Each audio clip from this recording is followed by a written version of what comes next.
ഈ അടുത്തിടെ ഞാൻ മയക്കുമരുന്നുമായി ബന്ധപ്പെട്ടിട്ട് ധാരാളം ക്ലാസ്സുകൾ എടുക്കാൻ വേണ്ടിയിട്ട് ഒരുപാട് ജില്ലകളിൽ പോകാറുണ്ട്.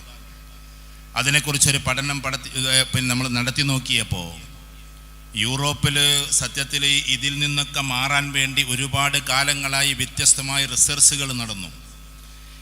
SHG എന്ന് പറയുന്ന ഗ്രൂപ്പ് ഉണ്ടാക്കി, സെൽഫ് ഹെൽപ്പ് ഗ്രൂപ്പ്. ആ ഗ്രൂപ്പ് എന്തിനാണ്?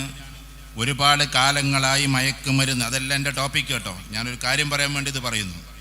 മയക്കുമരുന്ന് ഉപയോഗിക്കുന്ന ആളുകൾ ഒരുമിച്ച് കൂടി മാറണമെന്ന ചിന്തയുണ്ടായി അവർ പരസ്പരമുള്ള ഗ്രൂപ്പിനെയാണ് യൂറോപ്പിൽ SHG എന്ന് സാധാരണ വിളിച്ചു വരുന്നത്.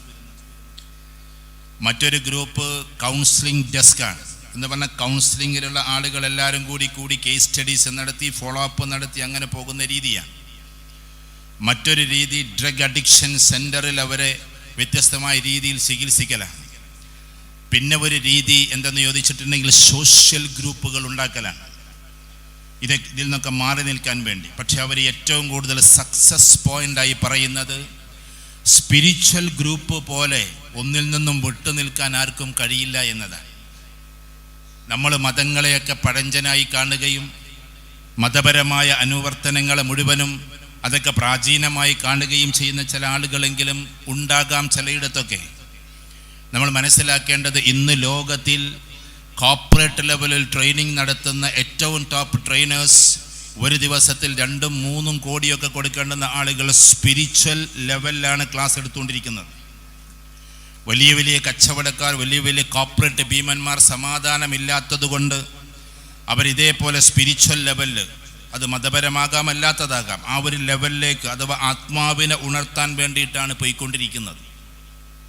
ഇത് നിങ്ങളിപ്പോൾ വീട്ടിൽ പോയിട്ടൊന്ന് ജസ്റ്റ് ഗൂഗിൾ ചെയ്ത് നോക്കുക. ഒരു വർഷത്തിൽ ഏതാണ്ട് 100,000-ഓളം ആളുകളാണ് UK-യിൽ മാത്രം, യുണൈറ്റഡ് കിങ്ഡം എന്ന് പറയുന്ന സ്ഥലത്ത് മാത്രം റിട്ടേൺ ബാക്ക് ടു വാല്യൂസ്, മതപരമായ മൂല്യത്തിലേക്ക് മാറിക്കൊണ്ടിരിക്കുന്നത്. ഇത്രമാത്രം ലോകത്തിൽ മുഴുവൻ സമാധാനം തേടിയിട്ട് പോകുമ്പോഴൊക്കെ സ്പിരിച്വാലിറ്റി എന്ന് പറയുന്നൊരവസ്ഥയിലേക്ക് നമ്മൾ എത്തിയിരിക്കുകയാണ്. ഒരു സ്ലോഗൻ തന്നെയുണ്ട്, from the spirit to the spirituality. അഥവാ മയക്കുമരുന്നിനാണ് സ്പിരിറ്റ് എന്ന് പറയുക, സ്പിരിറ്റിൽ നിന്നും സ്പിരിച്വാലിറ്റിയിലേക്ക് എന്നാണ്.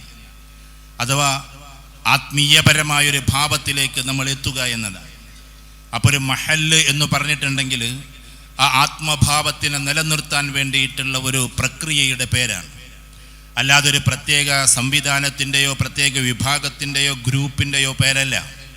ഒരു നാട്ടിൽ സുന്ദരമായൊരു അന്തരീക്ഷം നിലനിർത്തുക, ആ അന്തരീക്ഷത്തിൽ എല്ലാവരും സ്നേഹത്തോടു കൂടി കഴിയുക, ആ സ്നേഹത്തോടു കൂടി കഴിയുമ്പോൾ എല്ലാവരുടെയും ഉയർച്ചയ്ക്ക് വേണ്ടി പ്രാർത്ഥിക്കുകയും പ്രവർത്തിക്കുകയും ചെയ്യുക. അങ്ങനെ അതിമനോഹരമായ രീതിയിൽ മനുഷ്യബന്ധങ്ങളെല്ലാം വിളക്കി ചേർത്തുകൊണ്ട് മുന്നോട്ട് പോകുന്ന ഇത്രയും മഹത്തായ ഒന്നിൻ്റെ പേരാണ് മഹല്ല്. ആ മഹല്ലിനെ കേന്ദ്രീകരിച്ചുകൊണ്ട് പ്രാർത്ഥനയുടെ കർമ്മത്തിൻ്റെ മൊത്തം കേന്ദ്രത്തിന് പറയുന്ന പേരാണ് ഇവിടുത്തെ മഹല്ല് ജുമാ മസ്ജിദ് എന്ന് പറയുന്നത്. പുറത്തൊക്കെ പോയി കഴിഞ്ഞാൽ നമ്മൾ പലയിടത്തും, തമിഴ്നാട്ടിലെ മേൽവിശാരം എന്ന് പറയുന്നൊരു സ്ഥലമുണ്ട്.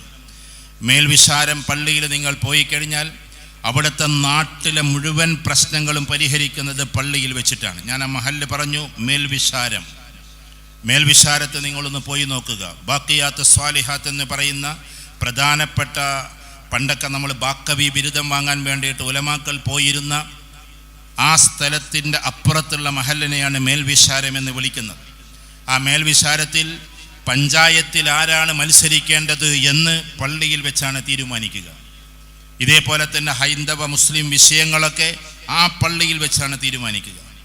അവിടുത്തെ മുസ്ലിമീങ്ങൾ തമ്മിൽ എന്തെങ്കിലും പ്രയാസമുണ്ടായാൽ ആ പള്ളിയിൽ വെച്ചാണ് തീരുമാനിക്കുക. പോരാ, അവിടെ എന്തെങ്കിലും വൈവാഹിക ബന്ധത്തിൽ എന്തെങ്കിലുമൊക്കെ പ്രയാസങ്ങൾ ഉണ്ടായിക്കഴിഞ്ഞാൽ അവിടുത്തെ കാരണവന്മാർ അതിനു വേണ്ടി മാത്രം ഒരു ഏരിയ ഉണ്ട് ആ പള്ളിയിൽ, അവിടെ വെച്ചാണ് തീരുമാനിക്കുക. മനുഷ്യരുടെ മുഴുവൻ പ്രശ്നങ്ങൾക്കും പരിഹാരമായി ആ പള്ളിയുടെ തട്ടകമാണ് അവർ ഉപയോഗിക്കുക. ലോകത്തിൻ്റെ പല ഭാഗത്ത് പോയാലും അങ്ങനെയാണ്. പള്ളി എന്ന് പറഞ്ഞാൽ നിസ്കാരം കഴിഞ്ഞിട്ട് പൂട്ടിപ്പോകേണ്ട ഒന്നല്ല. പകരം, ഞാൻ ഇവിടെ എങ്ങനെയാണെന്ന് എനിക്കറിഞ്ഞുകൂടാ, പള്ളി എങ്ങനെ ആകണം നിങ്ങളെ പഠിപ്പിക്കുകയല്ല. ഏതെങ്കിലും ചെറുപ്പക്കാർ പള്ളിയിലേക്ക് കയറി വന്നാൽ ഉടനെ ഫാൻ ഓഫാക്കുന്നതിൻ്റെ പേരല്ല പള്ളി പരിപാലനം എന്ന് പറഞ്ഞാൽ. അതിന് കുറച്ചൊക്കെ നമ്മൾ പൈസ കൊടുക്കേണ്ടി വരും. അതുകൊണ്ട് ചെറുപ്പക്കാരെന്ന് പറഞ്ഞാൽ ഇപ്പോൾ കുറച്ചൊക്കെ കാറ്റും കൊണ്ട് എ സിയിലൊക്കെ കഴിയുന്നവരാണ്. അപ്പം അതുകൊണ്ട് അവർക്കതിൻ്റെ സൗകര്യം ചെയ്തു കൊടുക്കലാണ്. ബാത്റൂമിൽ വെള്ളം അമിതമായി ഉപയോഗിക്കരുത് എന്ന കമൻ്റൽ എഴുതി വെക്കേണ്ടത് സഹോദര വെള്ളം അമൂല്യമാണ്, ശ്രദ്ധിക്കുമല്ലോ എന്ന റിക്വസ്റ്റാണ് നമ്മൾ കൊടുക്കേണ്ടത്.